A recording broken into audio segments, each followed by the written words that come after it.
உங்களுக்கு love failure தானே?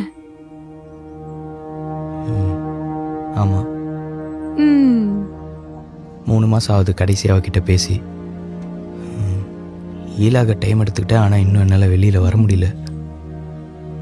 ம். என்ன காரணத்துக்காக அவங்க உங்களை விட்டு போனாங்க நான் தெரிஞ்சுக்கலாமா? எதா இருந்தாலும் அவங்க அம்மா அப்பா பேச்சு கேட்டு தான் முடிவு எடுக்கிறா. ஆனாலுமே அவளுக்கு நான் வேணுமா, ஆனால் அவங்க அம்மா அப்பாவுக்கு நான் வேணாமா. இதுக்கு அந்த பொண்ணு என்ன சொல்றாங்க? ஆமாம், இதையா இருக்கா. அப்போ she is not having a stable mind. Answer இல்லை தான். அட ஆமாங்க, சைலண்ட் மீன்ஸ் நோ தான். ம், ம். உங்க மேல ஏதாவது தப்பு இருக்கா?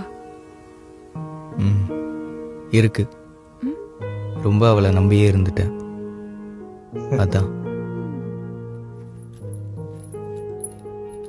உங்களை எந்த ஃபேர் ரீசன்ஸும் இல்லாம செல்ஃப் டிசிஷனும் இல்லாம திடீர்னு விட்டு போனா போகட்டும்.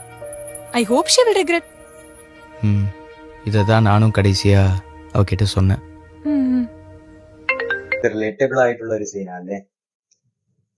കുറെ വർഷം പ്രണയിക്കും, എന്നിട്ട് പെട്ടെന്ന് ഒരു ദിവസം വന്ന് വീട്ടിൽ സമ്മതിക്കുന്നില്ല, അച്ഛനമ്മ സമ്മതിക്കുന്നില്ല എന്ന് പറഞ്ഞ് ഇത്രയും നാള് തന്ന സ്നേഹം അല്ലെങ്കിൽ ഇത്രയും നാൾ കൂടെ നടന്ന് ഹോപ്പൊക്കെ തന്ന് സ്നേഹിച്ചിട്ട് ആ ആളോട് പറയും അച്ഛനമ്മ ഇപ്പം സമ്മതിക്കുന്നില്ല, സോ നമുക്കിത് ബ്രേക്കപ്പ് ആക്കാം. അപ്പം അവരത് ഈസിയാ പറഞ്ഞിട്ട് പോകും. പക്ഷെ ഓപ്പോസിറ്റ് നിൽക്കുന്ന അതിപ്പോ ഒരു ബോയ് ആണെങ്കിലും ഗേൾ ആണെങ്കിലും അവർക്ക് അത് പെട്ടെന്നൊന്ന് അക്സെപ്റ്റ് ചെയ്ത് മൂവ് ഓൺ ആയി വരാൻ പറ്റത്തില്ല.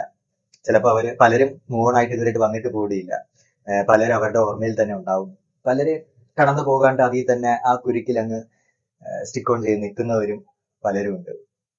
അപ്പം ആദ്യമേ നിങ്ങൾക്ക് ഹോപ്പില്ലാത്ത ഒരു കാര്യം ഉണ്ടെങ്കിൽ ദയവേത് ഒരാളുടെ ലൈഫിൻ്റെ അകത്ത് കയറി ഒരു ഇത് കൊടുക്കാതിരിക്കുക. മാക്സിമം അത്രയെങ്കിലും നിങ്ങൾ ചെയ്യുക. കാരണം പ്രാക്ടിക്കൽ എന്ന് പറഞ്ഞ് പിന്നീട് വന്ന് പറയുമ്പോൾ ആ ആൾക്ക് ചിലപ്പം ആ സമയത്ത് അത്രയും പ്രാക്ടിക്കലായിട്ട് ചിലപ്പം ചിന്തിച്ചെന്ന് വരത്തില്ല.